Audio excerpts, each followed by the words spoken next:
આ તરફ ભાવનગરમાં ભારતીય જનતા પાર્ટીએ 30 લાખની ઓફર કર્યાનો આક્ષેપ કરવામાં આવી રહ્યો છે।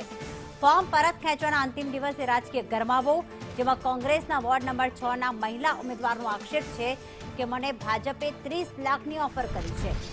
દર્શના જોશીએ ભાજપ પર ગંભીર આક્ષેપ લગાવ્યા છે। ભાજપના લોકો 30 લાખની ઓફર કરી રહ્યા છે અને દર્શનાબેન જોશીએ એવું પણ કહ્યું કે અમારી પેનલ તોડવા માટે ભાજપે દબાણ કર્યું છે। રૂપિયા અને દબાણ કરી ઉમેદવારોને બ્લેકમેલ કરવામાં આવી રહ્યા છે। મારા સગા સંબંધીઓ દ્વારા ફોન કરીને દબાણ કરવામાં આવ્યું। પેનલ તોડવા માટે આજે ભારતીય જનતા પાર્ટીએ પૈસા એટલા બધા ઓફર કર્યા છે બધાને, અને કોઈ રીતે દબાણ કર્યું છે, બ્લેકમેલિંગ કર્યા છે। એન કેન પ્રકારે મારે હાલમાં પણ ફોન ચાલુ છે બધાના, મને હાલમાં પણ। તમને કેટલા લગીની ઓફર આવે? મને 30 લાખ સુધીની ઓફર આવેલી છે। મારા કિસ્સામાં જોઈએ તો બ્રહ્મ સમાજના આગેવાનો છે, જે મારા સગા થાય છે।